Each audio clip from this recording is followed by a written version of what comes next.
मैं आज आप लोगों को इब्रानी की किताब 10वां अध्याय में ले जाना चाहता हूं। भय किन बातों का होना चाहिए?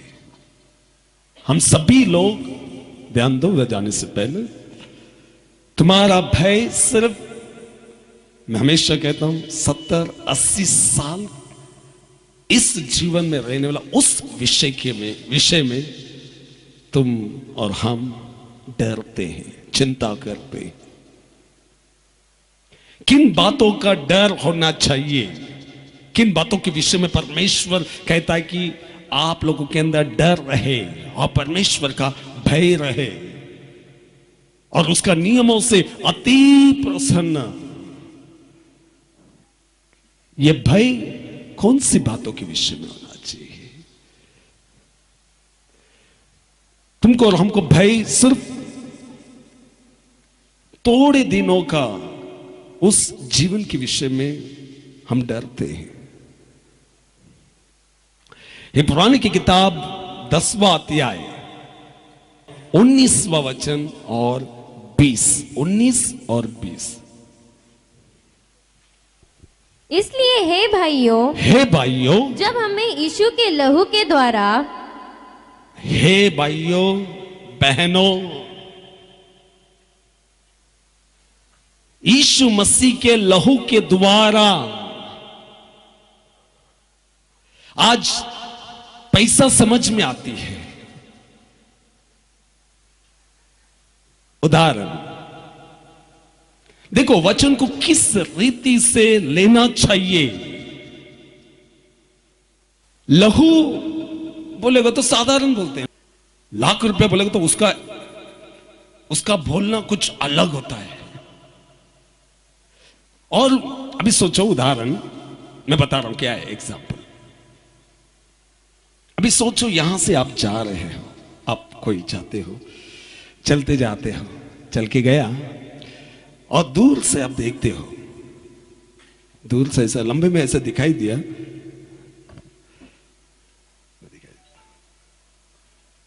ये 2000 का नोट है, नीचे लंबा से दिखता है।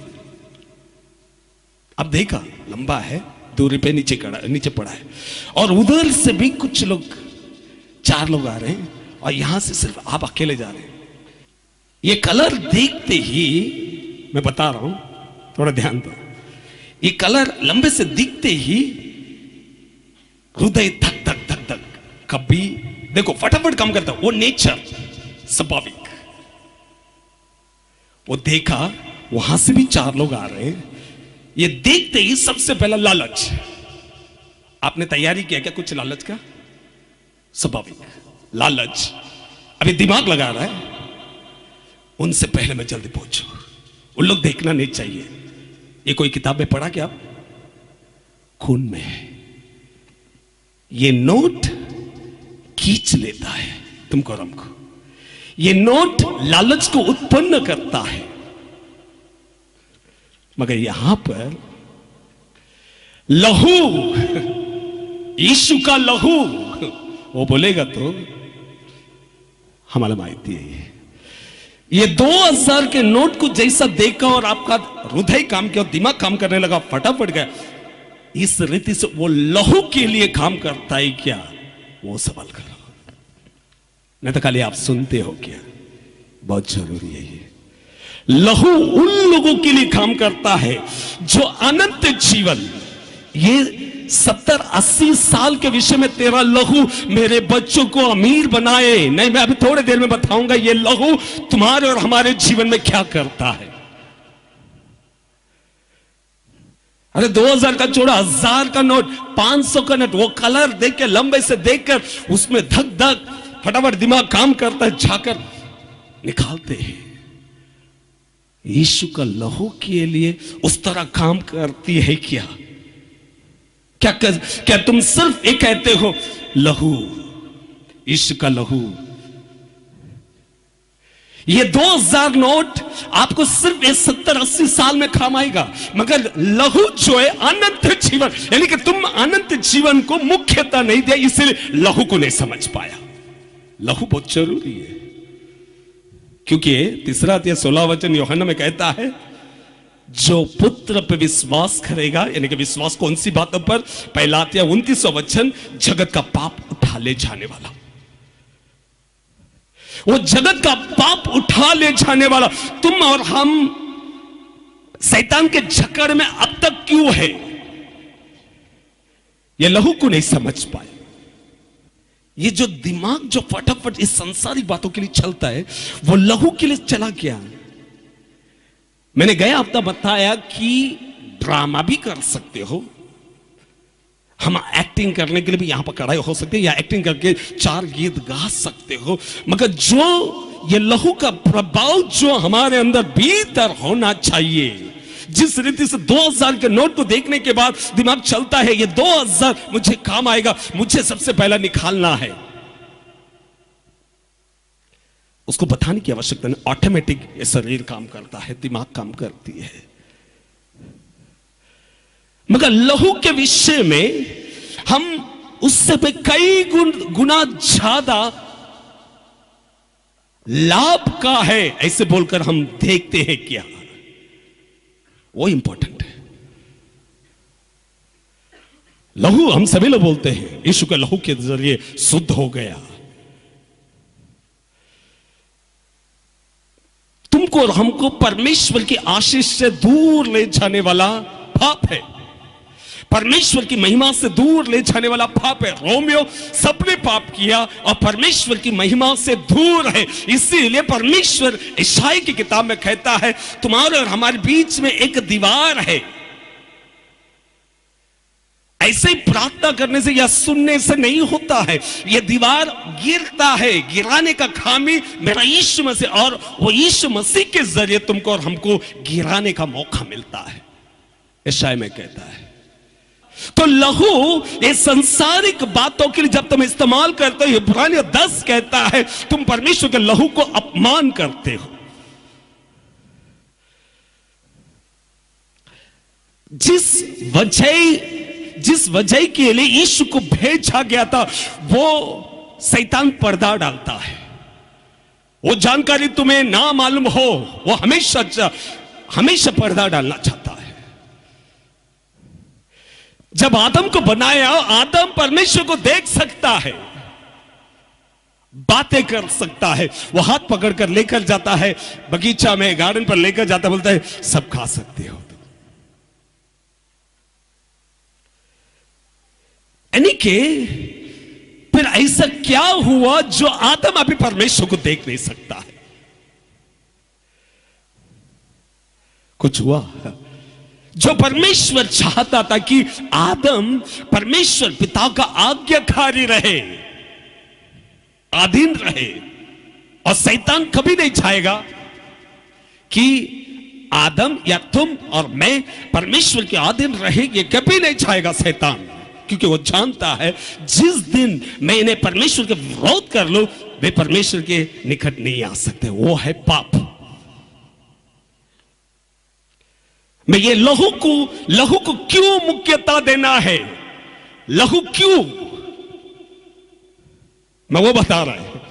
क्यों आदम जो पाप किया, पाप बढ़ता गया, श्राप बढ़ता गया। इसीलिए रोमियो 3:23 सबने पाप किया और परमेश्वर की महिमा से दूर है। जैसा पाप जगत में आने से पहले, जैसा आदम परमेश्वर को देखता, बातें करता, भूलता, वो आदम को तुम्हारे और हमारे अंदर तैयार करने के लिए मेरा यीशु मसीह आया। वो आदम, पहला आदम है। पुरानी की किताब में 10वां अध्याय भी लिखा लो।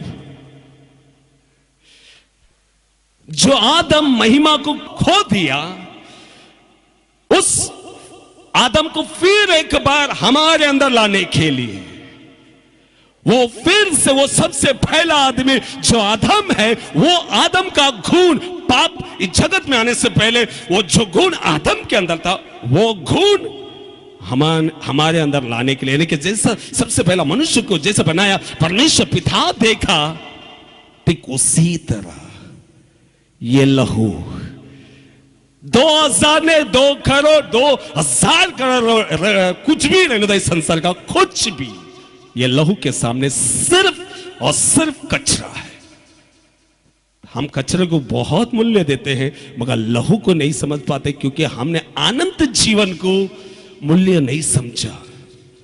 क्योंकि तुमको और हमको पिता के फिर नजदीक ले जाने वाला मेरा लहू, यीशु का लहू। 10वां अध्याय 19वां वचन।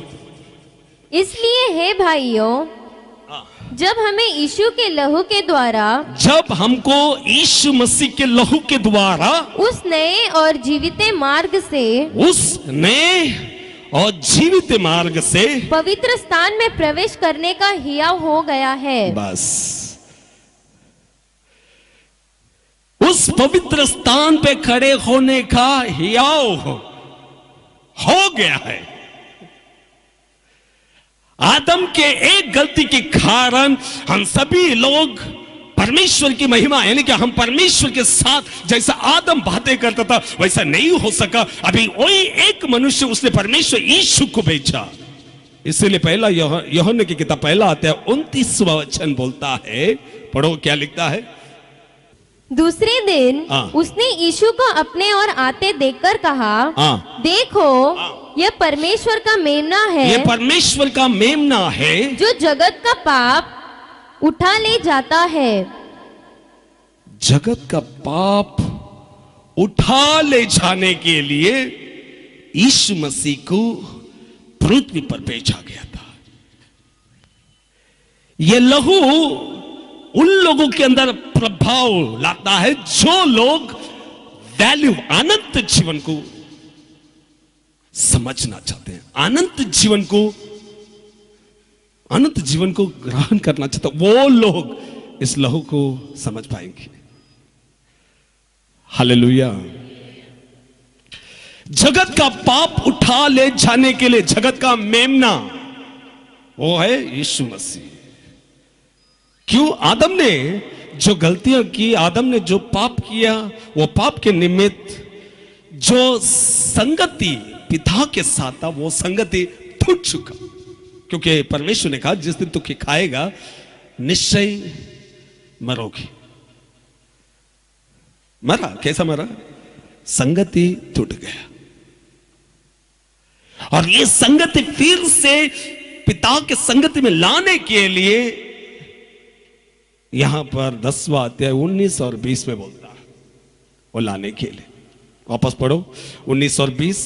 इसलिए हे भाइयों, जब हमें यीशु के लहू के द्वारा उस नए और जीवित मार्ग से पवित्र स्थान में प्रवेश करने का, पवित्र स्थान पे खड़े होने का हियाव हो गया है। वो पवित्र स्थान पे खड़े होने का मौका ये संसार का कोई भी बातें नहीं दे सकता। वो मेरा यीशु मसीह देता है, उसका लहू। अभी तुम और हम देखो, पहला पत्रुस निकालो 3 अध्याय 18 वचन। इसलिए कि मसीह ने भी अर्थात अधर्मी के लिए धर्मी ने, अधर्मी और धर्मी पापों के कारण एक बार दुख उठाया। यीशु मसीह पाप के कारण एक बार दुख उठाया ताकि हमें परमेश्वर के पास पहुंचाए। देखो क्या लिखा है, ताकि तुमको और हमको किधर पहुंचाए? अच्छे काम मिलने के लिए, अच्छे घर मिलने के लिए। वो दुख उठाया, तकलीफ उठाया, उसने लहू बहाया, सूली पर अपमान को सहा।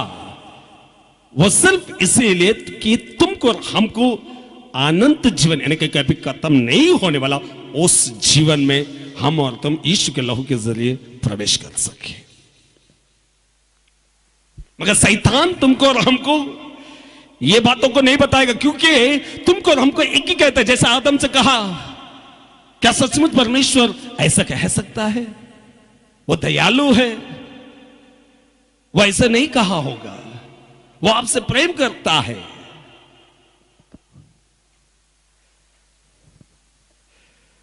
मगर यहां पर लहू किन बातों के लिए थी वो जानकारी होना चाहिए। किन बातों के विषय में मैं अभी बताऊंगा कि भय होना चाहिए। देखो यहां पर तो ये सबसे पहले ये होना चाहिए कि वो आया, दुख उठाया, लहू बहाया सिर्फ इसीलिए कि तुमको और हमको पिता के नजदीक ले जाने के लिए। वापस पढ़ो वो वचन, 18 वचन। इसलिए कि मसीह ने भी अर्थात अधर्मियों के लिए धर्मी में पापों के कारण एक बार दुख उठाया ताकि हमें परमेश्वर के पास पहुंचाए। किसके पास पहुंचाना है? सभी लोग बोलो, किसके पास पहुंचाने के लिए यीशु मसीह आया? उसका लहू इस सांसारिक बातों को देने के लिए आया। अगर आप ऐसा बोलोगे आप अपराध करते हो। रोमियो 6:12 वचन को पढ़ो, 12-13। इसलिए पाप तुम्हारे नश्वर शरीर में राज्य न करे। वो लहू 19वां वचन पढ़ो, उधर हाथ रख के, इब्रानी की किताब 10वां अध्याय। इसलिए हे भाइयों, जब हमें यीशु के लहू के द्वारा उस नए और जीवित मार्ग से पवित्र स्थान में प्रवेश करने का हियाव हो गया है। फिर आ जाइए रोमी की किताब 6वां अध्याय 12 वचन। इसलिए पाप तुम्हारे नश्वर शरीर में राज्य न करे। पाप आपके शरीर में काम न करे। क्यों? आगे, कि तुम उसकी लालसाओं के अधीन रहो। पाप हमेशा लालच की तरह उसके तरफ खींचता है। आदम को खींचा, क्यों? वो लालच ही है जो परमेश्वर की आवाज कमजोर पड़ गया और संसार का मिठास, वो लालच उसके तरफ। वो लालच क्या था? पाप। 12 वचन को फिर आगे पढ़ो। इसलिए पाप तुम्हारे नश्वर शरीर में राज्य न करे कि तुम उसकी लालसाओं के अधीन रहो। तुम उस लालसाओं की अधीन रहो। 13 वचन। और न अपने अंगों को, सुनो, अपने अंगों को अधर्म के हथियार होने के लिए पाप को सौंपो। अधर्म का काम, अपने आप को पाप के लिए, पाप का हथियार मत बनो बोलता है। अगर आपको ये अगर जानकारी होता कि वो लहू मेरे पापों को शुद्ध करता है, एक नए मनुष्य तत्व को मेरे अंदर उत्पन्न करता है, वो करने के बाद परमेश्वर यहां पर बोलता है अपने अंगों को नाश। 13 वचन को पढ़ो फिर एक बार। और न अपने अंगों को अधर्म के हथियार होने के लिए पाप को सौंपो। पाप हमेशा अधर्म के काम करने के लिए तुमको और हमको उकसाता है। क्यों? आगे क्या लिखता है? पर अपने आप को जो यीशु मसीह के लहू के द्वारा खरीदा गया है, अपने आप को मरे हुए में से जी उठा हुआ जानकर, मरे हुए में से जी उठा हुआ यानी कि यीशु मसीह के साथ जी उठा हुआ जानकर परमेश्वर को सौंपो। परमेश्वर के लिए सौंपो। और अपने अंगों को धर्म के हथियार होने के लिए, धार्मिकता का हथियार होने के लिए परमेश्वर को सौंपो। आमीन। हम बोलते हैं यीशु का लहू मुझे धर्मी बनाता है, मगर यहां पर लिखता है पाप के हथियार मत बनो उसके लालसाओं को पूरा करने के लिए, वरन धार्मिकता के विषय में तुम हथियार बनो। वो भी किसका? परमेश्वर का। Hallelujah, hallelujah. अगर ये सुनने के बाद भी 6वां वचन को पढ़ो, क्या लिखता है? हम जानते हैं कि हमारा पुराना मनुष्यत्व, क्योंकि तुम पाप के हथियार मत बनो, धार्मिकता का, परमेश्वर का हथियार बनो। क्योंकि 6वां वचन बोलता है क्योंकि हम जानते हैं कि हमारा पुराना मनुष्यत्व उसके साथ क्रूस पर चढ़ाया गया। पुराना जीवन यानी कि आदम जो करता आया वो हमें था। अभी यीशु आने के बाद मेरा पुराना आदम का स्वभाव मेरा यीशु मसीह के साथ, कि यीशु मसीह के साथ यानी कि यीशु सूली पर चढ़ा, मेरे को सूली पर नहीं चढ़ना है। मेरे पाप को, मेरे शरीर की इच्छाओं को मुझे क्या करना है? सूली पर चढ़ाना है। हाँ, ताकि पाप का शरीर व्यर्थ हो जाए, ताकि पाप के द्वारा जो मैं अब तक जी रहा था वो क्या हो जाए? खत्म हो जाए, उसमें जो प्रभाव है वो खत्म हो जाए। आगे और हम आगे को पाप के दास्तों में न रहे। अभी उसके बाद हम किसका दास्तों में नहीं रहे? किसका गुलाम नहीं होना चाहिए? पाप का। अभी यीशु का लहू मुझे पाप से शुद्ध करता है, मानता हूं, मगर यहां पर लिखता है तुम अभी किसका हथियार होना चाहिए? धार्मिकता का। परमेश्वर, वो 13 वचन को पढ़ेंगे फिर आगे आएंगे। 13 वचन। और न अपने अंगों को, और न तो अपने अंगों को अधर्म के हथियार होने के लिए, अधर्म का हथियार उसका नाम है पाप, हथियार होने के लिए पाप को सौंपो। आगे, पर अपने आप को मरे हुए में से जी उठा हुआ जानकर परमेश्वर को सौंपो। और कैसा? अपने अंगों को धर्म के हथियार होने के लिए परमेश्वर को सौंपो। अपने आप को धर्म के उन अंगों को, उसके हथियार, धार्मिकता का हथियार कर परमेश्वर को सौंपो। वो इब्रानियों 10, 19 और 20 जो हमने दावा किया, यहां पर रोमियो 6 में लिखता है अपने अंगों को परमेश्वर के अच्छे कामों के लिए हथियार बनो, बोलता है। अपने आप को हथियार बनाओ परमेश्वर के लिए। अगर नहीं बनना है, अभी लिखता है, इब्रानियों की किताब निकालो, इब्रानियों की किताब 10वां अध्याय 26वां वचन। क्योंकि सच्चाई की पहचान प्राप्त करने के बाद यदि हम जानबूझकर पाप करते रहे, सच्चाई आपको मालूम होने के बाद आप जानबूझकर पाप करें, तो पाप के लिए फिर कोई बलिदान बाकी नहीं। पाप के लिए कोई और बलिदान बाकी नहीं, जैसा 10वां अध्याय 19 और 20 में लिखा है। फिर पाप के लिए कोई और बलिदान। तुम खाली दावा करते रहोगे, और शैतान भी चाहता है कि तुम दावा करते रहे। जो सबसे पहला आदम जो यीशु मसीह के जरिए तुमको मिलने वाला था, वो फिर से रोकता क्या है? पाप। सबसे पहला आदम आपके अंदर ढालना चाहता है, इसलिए यीशु को भेजा। ये कोई स्टोरी नहीं है, जीसस का पिक्चर, वो स्टोरी नहीं है, कहानी नहीं है, किताब में लिखा होगा।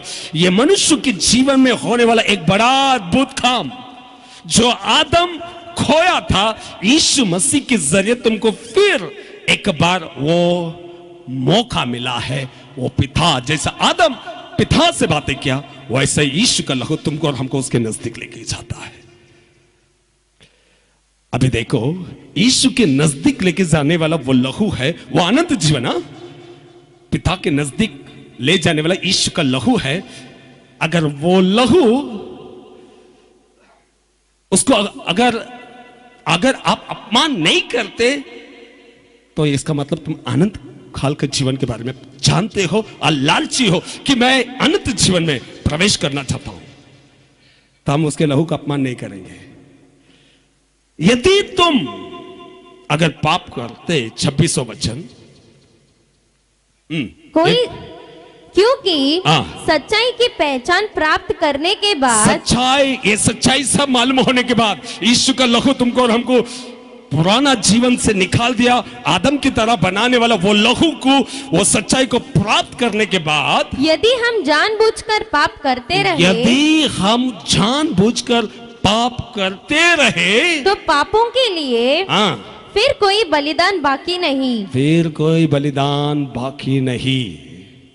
उदाहरण भी नहीं, हकीकत में 28वां वचन में क्या लिखता है? 28वां वचन, जब मूसा की व्यवस्था का न मानने वाला, मूसा का व्यवस्था को न मानने वाला 2 या 3 जनों की गवाही पर, व्यवस्था का नियम जो मूसा लाया, वो नियम को नहीं मानने वालों को क्या किया जाता है? यहां पर अच्छा से लिखता है, क्या किया जाता है? बिना दया के मार बिना डाला जाता दया है। के उन्हें क्या किया जाता है? 2 या 3 के बीच में गवाही उनके सामने रखकर दया का ना करते हुए उन्हें मार दिया जाता है। आगे तो सोच लो कि, तो अभी सोचो, तो सोच लो 70-80 साल इंपॉर्टेंट है या अनंत जीवन जो कभी खत्म नहीं होता है? बहुतों को यह टॉपिक पसंद नहीं रहेगा, आलस आता रहेगा, क्योंकि आदम जो किया, आदम को जो फंसाने वाला शैतान, वो आज भी तो घूम रहा है, आज भी घूम रहा है। ये पुराना आदम को इन लोगों के अंदर लाया तो फिर आदम की तरह परमेश्वर से बातें करेगा, और शैतान नहीं चाहता कि अब आदम बने। पहला पुराना आदम, जब परमेश्वर आदम को बनाया, पाप आने से पहले जो आदम तुम्हारे और हमारे अंदर देखना चाहता, वो शैतान कभी नहीं चाहेगा कि आप वो आदम बने। वो आदम क्या था? परमेश्वर को देख सकता था, वो आदम परमेश्वर से बातें कर सकता था, वो आदम परमेश्वर के साथ साथ चलता था। हालेलुया। वो आदम को तुम्हारे और हमारे अंदर लाना चाहता था, मगर शैतान तुमको और हमको फंसाता है। यहां पर लिखता है, अगर मूसा का नियम दिया गया, वो नियम अगर कोई तोड़ देता है तो उनको बगैर रहम किए हुए उनको घात किया जाता है, 2 या 3 के बीच में रखकर, रहम नहीं। तो सोच लो, क्या सोचना है? आगे पढ़ो। तो सोच लो कि वो कितने और भी भारी दंड के योग्य ठहरेगा, वो कितना भारी दंड की योग्य ठहरेगा, जिसने परमेश्वर के पुत्र को हो वो सुनो। आप 70-80 साल मजा देते, वो चीजों पर ज्यादा प्रभाव डालते हैं, ज्यादा ध्यान देते हैं, इसीलिए परमेश्वर का लहू उसको मुख्यता नहीं देते हैं। लहू क्या किया है हमारा जीवन में? खाली बोलने के लिए नहीं है, यीशु का लहू मुझे क्षमा किया। तुम्हारा पुराना जीवन खत्म होना चाहिए। हम ये सत्य को जानते हुए अगर जानबूझकर पाप करते हैं तो उसके बाद और कोई बलिदान नहीं। फिर उदाहरण लिखने वाला बताता है, मूसा के दिनों में जब नियम को दिया जाता था, अगर नियम का पालन अगर कोई नहीं करता है तो उसको भारी दंड, लोगों के बीच में घात किया जाता है बगैर रहम किए हुए। फिर सोच लो, क्या सोचना है? सोच लो, आगे पढ़ो। तो सोच लो कि वो कितने और भी भारी दंड के योग्य ठहरेगा। अगर उधर दंड मृत्यु दंड मिलता है तो उससे कई गुना ज्यादा भारी दंड होगा। मूसा का नियम को तोड़ने वालों को अगर दंड है, परमेश्वर बोलता है तो सोच लो तो कितना भारी दंड होगा जिसने परमेश्वर के पुत्र को, जिसने परमेश्वर का पुत्र कौन? मुंह खोलकर बोले, मनुष्य का, परमेश्वर का पुत्र कौन? जो लोग नहीं बोलना चाहते वो बोलो। कितने लोग बोलना चाहते हो? यीशु करके कितने लोग बोलना चाहते हो? बोलो ना। मजाक मस्ती है। आप यीशु बोले हो, शैतान नहीं चाहेगा। आप बोल देगा, शैतान हार गया। वो भी है, यह याद रखो। हालेलुया। ये ABCD नहीं सिखा रहा हूं। शैतान जैसा आदम परमेश्वर का नियम को ना माने, जैसे सोचता था, आज भी हमसे यही अपेक्षा करते, ये मुंह ना खोले, ये बाइबल ना पढ़े, ये प्रार्थना ना करे, आराधना को मुख्यता ना दे, ये कौन डालता है हमारे पीछे? हालेलुया। शैतान हमेशा, वापस बोलूंगा, 70-80 साल के विषय में हमेशा बताएगा, हे तुला हे पाहिजे काय नाही, तिकडं गेलं तर तो बोलणार ते नको, ये नको, ये गाळायचं नाही, ते गाळायचं, ते गाळायचं, सर्व तोच म्हणतो तू, तुला पाहिजे काय नाही, इकडे बरोबर ते पण करणार, हा पण करणार। तो इसका मतलब मृत्यु नहीं आएगा, यीशु के नाम से बिल्कुल नहीं आएगा, आपको लंबा जीवन मिलेगा, मगर अनंत जीवन आपका नहीं है। परमेश्वर वहां पर नहीं लिखता है कि भाई तुम अगर परमेश्वर का पुत्र का लहू का अपमान किया, तुम अपने पाँव के नीचे रखकर रोन भी दिया तो तुम्हारा घर बर्बाद होएगा, वो नहीं लिखा है। वो ये लिखा है तो आनंद काल का अग्नि का बागी है, लिखता है।